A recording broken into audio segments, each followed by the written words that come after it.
So we're changing out this bathroom vanity and sink. It was a vanity. We took the vanity out already. We have just the sink left. We're disconnecting all of the water lines and P-traps. This P-trap was done using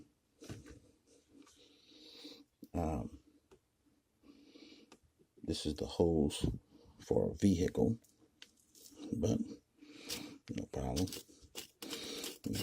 Disconnect from the bottom of the sink here.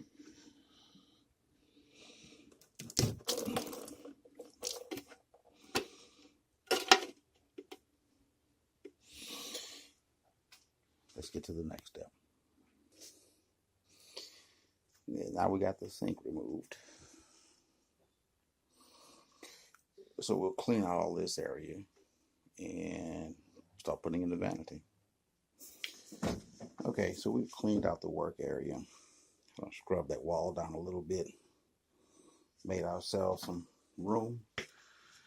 I'm gonna have to check to see if our intake lines are that size. So that'll be the next step. Let's do that now. Well, we have the vanity in place. What we're going to do is check for level. We want to definitely get, we're going to try to get that space out. I think that space might be an issue with the manufacturer on how they put this together, but at any rate, we want to check level. You can't see the bubble, but there it is. You see that bubble right in there. Right now, as it's sitting down here, we want to get the bubble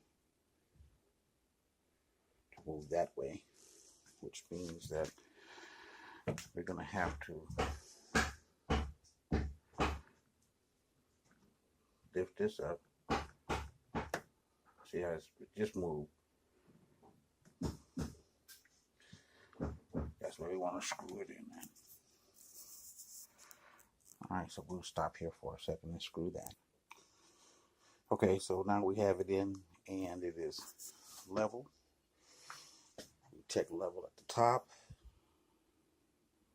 Got a good bubble there. Check level on the side. So then on the side, we're going to have to adjust for our side bubble.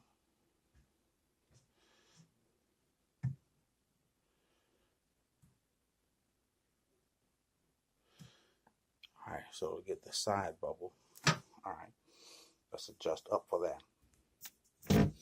Here's something to always pay attention to when you are installing a sink. Always start with it turned upside down. It'll be easier to get all of your connections made without trying to have it upright, working from underneath.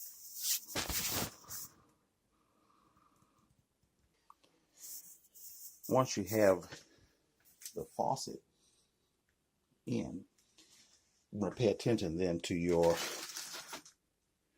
intake lines. These lines are water supply lines. They supply your water to the sink, washing your hands, washing your face, whatever. You want to pay particular attention to this opening at the top that is supposed to attach to this piece. This comes in various different sizes, as does this. So you want to read, because it'll give you a description on here that it's 1/2 inch at the top and 3/8 inch at the bottom.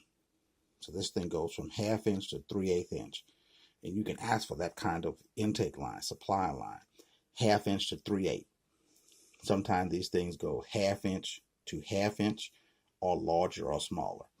But make sure that you have those two numbers matching what you have either existing or what you're going to put in. So this is a 1/2 inch opening here, and we can look down there. What we have here, that piece right there, that's a 3/8 inch opening. Now what we've done is we've installed the stop. This is the stop in the sink. This is what keeps your water in your sink. Normally this piece comes with a faucet. You don't have to buy them separately. For this particular faucet, and these stops usually match the faucet. If it would come with the handle that you can depress and open, this would be a different kind of stop. What we're going to do now is we're going to turn this sink over and start working from underneath to make all the other connections. Okay, so this is what the new sink looks like that's been installed. And let me see if we can work this. Oh, there we go. All right, good enough. So we'll see how that works when we fill it with water.